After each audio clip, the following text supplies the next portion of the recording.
Hello again, we are back. So the remaining thing that I want to do is I want to explore the angle addition formula for tangent. Now, it shouldn't be surprising that such a thing exists. Tangent is, of course, and I'll even write this down right now, tangent of a plus b will be sine over cosine at a plus b.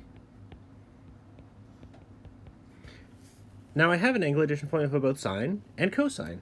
Sine of a plus b is sine a cosine b plus cosine a sine b all over cosine of a plus b is cosine of a cosine of b minus sine of a sine of b.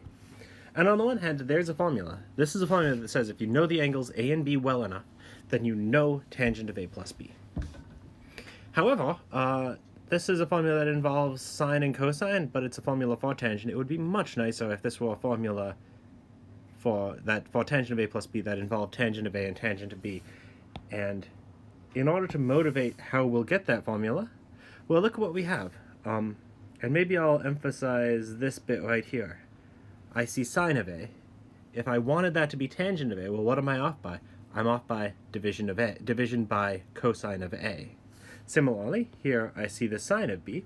If I could divide that by the the cosine of b, it would become tangent of b. So there's some motivation here that maybe it would be nice if everything in sight were divided by cosine a, cosine b, and of course I can do that. I can do that by dividing both the numerator and the denominator by cosine of a times the cosine of b, and then we'll simplify. So there's motivation that that's a good idea. Let's actually do it now. So let's write it down. So we will have, and I'll do some, I think, color coding. So I see sine of a cosine of b plus cosine of a sine of b all over this color, cosine of a cosine of b minus sine a sine b. So I've just written down the exact same thing again. I've just put the different pieces of the formula in different colors.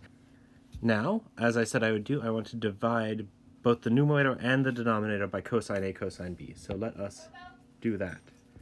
Divide by cosine a, cosine b. Divide by cosine a, cosine b. So now, I guess the next thing to do is let's look at the numerator of this big fraction. I see a sum and then some divisions. I can distribute the division onto each piece of the sum. So doing that, we will see. I'm going to give myself lots of space. So the numerator will become sine a cosine b divided by cosine, oops, this should be black, cosine a cosine b plus the blue piece, cosine a sine b divided by cosine a cosine b all over cosine a, oh, that should be green, cosine a cosine b divided by cosine a cosine b minus purple, sine a sine b divided by cosine a cosine b. So now we'll just look at this and see what happens. I need yet another color now. This color. So let's see what cancels. So I see cosine b divided by cosine b. Those two terms will cancel, leaving me with that first term sine a over cosine a. There's tangent of a. Nice, and I wanted tangents of a to show up. In the next piece, I see cosine of a. Those cancel. Then I see tangent of b. Next, I see cosine A divided by cosine A. Those cancel. Cosine B divided by cosine B. This whole piece cancels and will just become a 1. This next piece, I see tangent of A times tangent of B. So making those cancellations and writing things out, for any numbers A and B, the tangent of A plus B is equal to the tangent of A plus the tangent of B all over 1 minus tangent of A tangent of B. Excellent. And if I want to understand what the tangent of A minus B is, well, I bet you can fill it out and guess the answer right now on your own. But let's do it by thinking about, as we started the lecture, so we will end it, if we have a formula for addition, how can we get a formula for subtraction? I like this color. So if I want to compute the tangent of A minus B, that is the same thing as the tangent of A plus negative B. Expanding using the angle addition formula over here. So this is a formula which is worth remembering. Using that formula, I will see the tangent of A plus the tangent of negative B all over 1 minus tangent A times the tangent of negative B. And we'll look at what we have. There's a formula, but I know whether tangent is even or odd. Take a moment, think about it, review if you want to. Tangent is odd, so I can take this negative sign and pull it out front. I can take this negative sign and pull it out front, or it will cancel with this negative sign. So, after doing that, we will see the tangent of A minus the tangent of B all over 1 plus tan A tan B. And as one last computation, let's determine the tangent of 7 pi over 12. And this is, again, going to seem very similar to what we did in the very first piece of this lecture. If I can write 7 pi over 12 as a sum of two angles that I understand, then I'll be able to use this angle addition formula. And well, let's see, 7 pi over 12. Let's try to write it as pi over 4 plus something.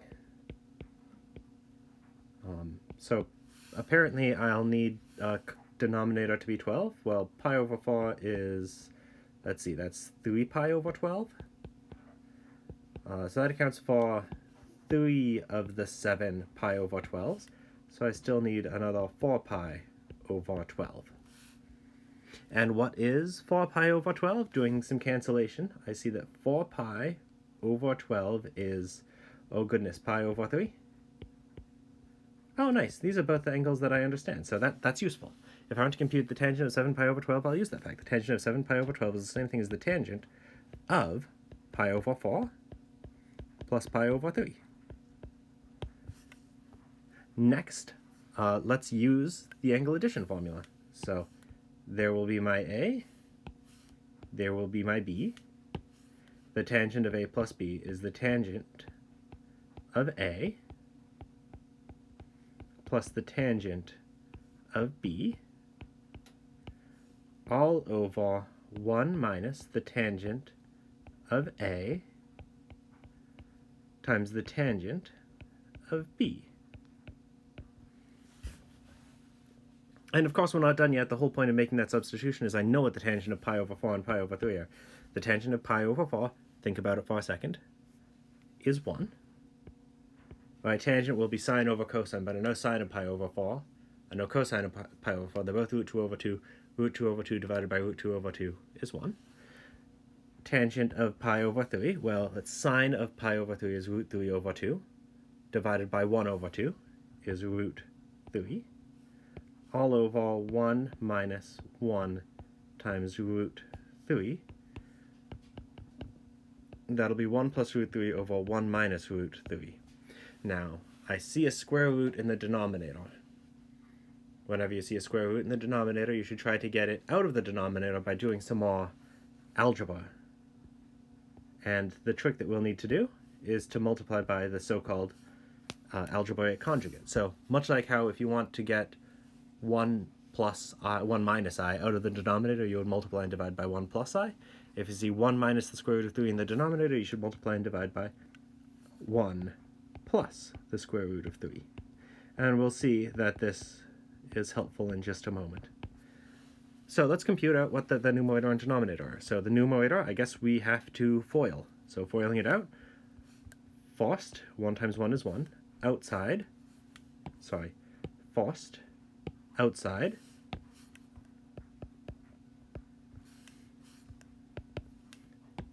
inside, and last. So the last term is root 3 times root 3, that's root 3 squared, also known as 3. And do the same thing in the bottom. We'll see first, outside, inside, last. So the numerator I see combining the 1 and the 3 is 4 plus 2 root 3 all over root 3 minus root 3, those cancel. 1 minus 3, so negative 2. 2, negative 2. Divide by negative 2, the whole thing will become negative. I see negative 2 minus the square root of 3. Groovy. So, I'll stop there. I'll see you guys in the next one.